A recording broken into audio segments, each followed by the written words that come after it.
So Elon Musk and the Republicans are flipping out and having nervous breakdowns today as essentially Donald Trump's tariffs are going to send us into a recession. That's the subject of today's video. This is Musk. He gave this wild, bonkers interview.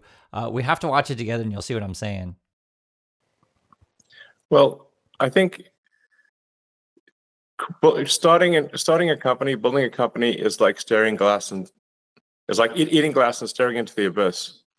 It's very painful and difficult. If you need encouragement for starting a company, I recommend that you do not start a company. So, can you guys see what he's saying? So it's like, okay, someone's asking like, hey, Elon, do you got any advice for starting a company? He's like, well, I recommend you don't start a company. It's like staring into the abyss, like staring in the darkness and eating glass. I think that this honestly, this represents Elon's mindset. This is the supposed, richest guy in the world, the supposed most genius of all time in history. And this is his advice to people. Just when I think about my life and starting a company, it's like I'm eating glass and staring into nothingness. Don't do it. But to be fair to Elon, he is warning you, don't live Elon's life. And that's what I'm trying to share with you guys. But this is who these people are. And all I have to do every single day is to tell you the truth. This is who they are. That's literally his own words. The next thing that we're hearing about now is, and he gave it in the interview, Elon Musk says he wants zero tariff situation and a free trade zone for Europe. And this is basically counter to what Trump wants. Trump's like, hey, I want to tariff everybody. I want to find ways to enrich myself and do the sovereign wealth fund thing. And now Musk is having second thoughts, it appears. Also, if you don't know, Tesla stock is down by like 50%. Musk's wealth is largely tied to that. So just imagine like losing half your wealth in Tesla stock. And he's got a bunch of stuff in that. And if you don't know, he, this is Musk, takes loans and lines of credit based on the price of his stock. So he's in real trouble here.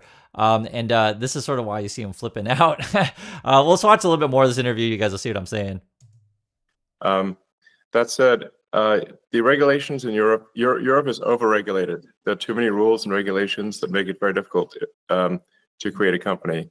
And do too much to protect large companies at the expense of small to medium-sized companies. Okay, so this stuff is really weird too. Musk says a lot of weird stuff. So let's start here. So first is Musk always complains about regulations. He hates regulations. He hates safety. He hates workers, right? He hates the truth. So essentially, if you don't know, you've been following the story, the EU recently is threatening to fine Elon Musk's Twitter over $1 billion.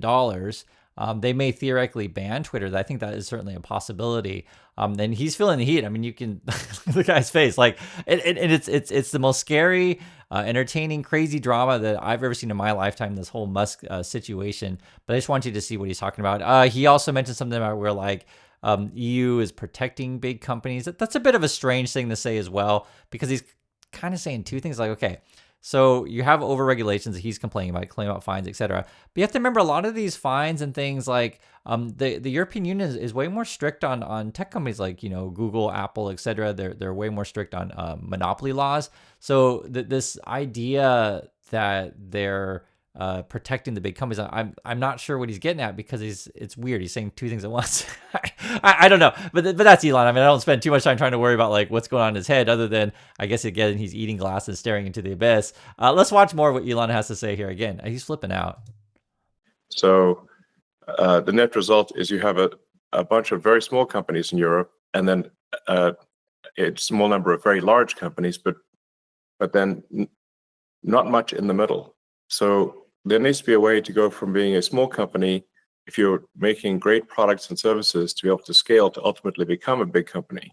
So what's interesting with this thing, and I actually don't disagree. I'm saying I don't disagree with Elon here, but it's odd. I feel like he's talking against himself here, because Elon, supposedly the richest dude in the world, wouldn't he be like? Does it get any bigger than Elon? No, seriously, does it not any bit? So like, are you arguing, Elon, that you should give more small companies and other companies a chance to compete with you? I mean, you just bought the White House, right? And you're looking to buy influence in other countries. Like, I agree, right? We should not give too much power to people like you, Elon. I mean, are you talking against yourself right here? I don't know. He's flipping out, as you guys can see. You also have this, which I completely understand. Just imagine, guys, just put yourself in Elon's or Trump's shoes. You're trying to steal people's money. You're trying to fire everyone that, out there. And then people get angry. Of course they're going to get angry. And then Elon like pretends like, I don't know why people don't like me. Just imagine though, if like, you had signs all across the country, all across the world with your name on it, and people don't like you. I think that definitely weighs on a person. This is why they become maybe split personality, psychotic, however you want to explain it. We've also heard this about Elon. I told you guys before in the last video, you can watch it, but basically insiders in the White House don't like him. That's basically what it is. A lot of the staffers don't. And there's essentially a fight for power. And they're trying to keep Elon under control to try to get him to be a team player, which he's kind of not that way. And he's never been that way. If you guys ever followed his career, generally speaking, Elon will come into a company, right? Bring the money. He's the money bags guy. People don't really like him, but he's got money. And then they ultimately have fights because Elon's incompetent. And then people will kick him out, and then the company will be successful without Elon. And I'm referring to the situation of PayPal. A lot of people don't know that story. But his stock is crashing, and I think this is sort of why you're having a meltdown from him. He's feeling the pressure. On top of that, have a listen to this. S&P 500 drops of 5% or more at this point in a presidency. There are only two of them, right? There's Donald Trump, a 10% drop since he took office. The only one that matches it or exceeds it was George W. Bush back in 2001, a drop of 18%. This is it. This is the whole kit and caboodle since the S&P 500 was created as an index back in 1957. When you're one of two and we're talking about drops in the stock market, So that's the quote there. Basically, it's bad. I know we make jokes about stuff, and I also know that real people do get hurt in these things. I want to make that clear, but I mean, you have to acknowledge the absurdity of what we're facing, and even the little subtitle down below is talking about President Yoon in Korea getting impeached. You can watch my video on that. This is where we are, though. I feel like the bubble is finally starting to pop. We've been overvalued in the markets for a long time. Essentially, markets have been going up because there are all these promises on how awesome AI is going to be and robots are going to be great. But like, we're talking about technologies and things that are going to replace you and take your job. And then we're also talking about administration with Trump and Musk who want to fire you. So like, how else do you think this is going to end? What's ironic, though, is that Trump was predicting a crash. Now, oftentimes with these people, sort of every accusation is a confession. So listen to Trump's confession here. Listen to this. We're going to have a crash, and we're going to have a crash like a 1929 crash if she gets in. You saw a gentleman yesterday who got up, one of the top analysts in the world, frankly, and said that if Trump isn't elected, he predicts, and he's predicting you have a stock market crash like 1929. So Trump was trying to accuse Harris of that kind of stuff, of crashing the market. But I mean, you can literally see it's happening. It's crashing under Trump. And this is self-inflicted ruin. This tariff thing and the bubble combined, it's pretty ugly out there. And you got Republicans that already see the bloodbath in the midterms coming. This was the headline from Financial Times. Ted Cruz says Republicans face midterms bloodbath if Trump tariffs trigger U.S. recession, right?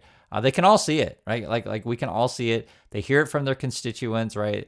And also it's interesting, the Congress is already trying to make steps in order to step in and try to remove some of Trump's power in the tariff situation. I don't know if that's going to go anywhere, but I'm just saying they are thinking about this stuff in terms of the politics of it, right? Trump's kind of, as you can see, kind of on his own on this one. And then you got Elon Musk spouting crazy stuff. And now publicly, I don't think Trump and Musk are necessarily going to fight in public in a way that would make it obvious. Because the stuff that I just showed you guys would say, Trump going crazy, eating the glass and staring into the abyss. I don't think that'll make headlines. That's why I show it to you, because it's things that you may not necessarily know about. But this sort of gives you an inside look at their psychology. This is Cruz here talking about the tariff stuff. Have a listen. If the result is our trading partners jack up their tariffs and we have high tariffs everywhere, I think that is a bad outcome for America. Tariffs are a tax on consumers, and I'm not a fan of jacking up taxes on American consumers. So my hope is these tariffs are short-lived and they serve as leverage to lower tariffs across the globe. So what's interesting about Cruz here is like he's at least honest about tariffs being a tax on consumers. A lot of the Republican surrogates out there were lying to people, basically saying, "Oh no, these taxes are taxes on other countries and stuff like that." But no, it's going to be a tax on you. So they're probably hearing it from their constituents. That's why they're coming out and saying it. But this is the reality that many economists are predicting a recession, right? Trump induced. You also have this. JP Morgan says Trump's tariffs to send US into recession. Some of the numbers they were throwing around, I think it was like 5.4% unemployment. So unemployment will go up. Maybe by the end of the year, you'll have negative GDP growth. So things will shrink. Just put it in the simplest terms.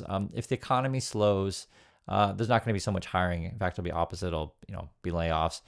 Plus, Trump and Musk are looking to lay off people actively, and then you just get kind of in this downward spiral, right? If people don't have jobs, they don't have money to buy stuff. People don't have money to buy stuff. Stores don't need to be open, right? Stores don't need to stock so much inventory. I've already heard of products being canceled, or announcements being canceled, where they're not going to have goods come to the USA because why bother trade with the USA if the tariffs are too high?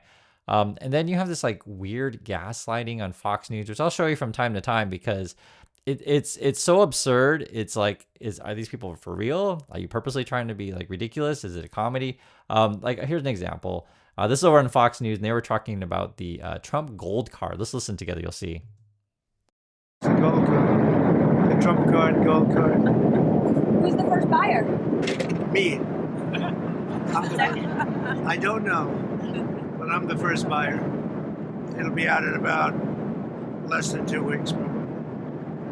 Pretty exciting, right? You ready for some questions? Anybody want to buy one? Sign me up. I do. But it's amazing. He's literally selling something for $5 million that didn't exist before. It's weird. So this is Fox News. This is like pro-Trumpy kind of stuff, and they're even laughing at it, which is strange. You'll see because they laugh at it because we all know it's stupid. Like, dude puts his face on this gold card thing. But then they have to support it. That's kind of who these people are. It's sycophants, lackeys, toadies, every word you want to say it. And like I said, it's a combination of, I don't know, humor, absurdity, etc. We'll have a little bit some more. You'll see what I'm saying. Amazing. Trump created something that costs nothing, that didn't exist before, that can then be sold, but also taken away. It's a win-win.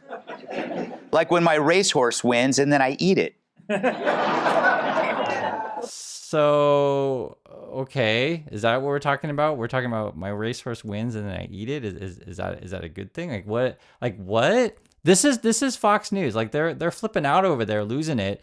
I don't even know what to make of this stuff. I've seen this guy a little bit. I'll just say this. He does a talk show. It's called The Five.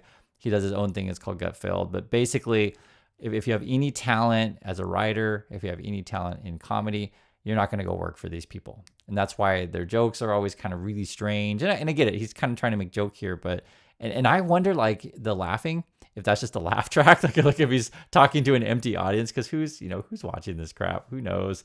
This is something else, too, I want to mention with you guys.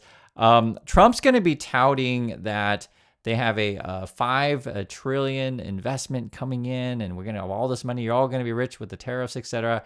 Well, Wall Street, this is actually Washington Post. They're like, no, it's false. Trump says he's already scored more business deals than Biden. That's false. Basically, here's how it's played. And I've showed you guys some charts on this stuff before, but Trump is counting a whole bunch of pledges by companies, and pledges is very, very different than actually like literally giving over the money or all these pledges is very, very different than say actually, breaking ground on a new factory, these kind of things. Like they're overinflating the numbers. I think you guys already know this. There was something else too that I thought was funny, was pointed out that sometimes when Trump says, hey, we're creating jobs, maybe, but the jobs could be in Saudi Arabia for Saudi Arabian companies. So it is a lot of stuff that when Trump talks about the numbers like that, it's to say it's not true. It's kind of obvious. I think you guys know that, but I just wanted to share with you. And then this is also just the reality. Some people are already getting laid off. You can see here Stellantis idles plants in Mexico and Canada due to tariffs. It's 4,500 people in Canada and 900 in USA. Listen to a union rep talk about it, and we'll watch it together here. We've got a group of 470 some people out there that are starting to worry. They don't know if they need to go find another job or not. That's the frustrating part, because it's our job to be able to help and reach out and guide those people and give them an honest opinion on what they need to do, and we can't. That's the frustrating part. So I just want to emphasize here, guys, I know we make jokes about this stuff because the stuff the Republicans say and must say is frankly ludicrous and absurd. But there are people, real people, who are getting hurt by this stuff. I would just want to be clear on that. And, you know, as the person said, it's like we just don't know what to tell our people, right? Should you go be looking for a job? They don't know. Because the way that the Trump team is trying to sell it to you is that, you know, Trump's such an awesome negotiator and you're all going to be rich, and Trump can start getting all these crazy numbers of like, all these jobs we're creating, et cetera. But it's all smoke and mirrors. And I just want to emphasize that real people do get hurt with this stuff, with what Trump is up to. And, you know, what he does, then he just goes out and he's playing golf and doing golf things. Trump, he's in it for himself. He's trying to get some sort of deals. I mentioned before, because like, why would you put tariffs on Vietnam? He just wants to bring Vietnam to the negotiating table so then he can build his golf courses and hotels in Vietnam. With the golf thing here, this is with Saudi Arabia money. He wants to do this golf tournament, new golf league. There's been talk that Trump wants to have an NFL team, this kind of things. Right there is Trump. While, you know, people's 401ks are sinking, people are losing their jobs, he's just out doing this. And it's very similar to the George Bush thing during the 9/11 attacks, if you guys remember that. So that's who these people are. I just wanted to show it to you guys. Want to hear your thoughts, and I'll catch you on the next video.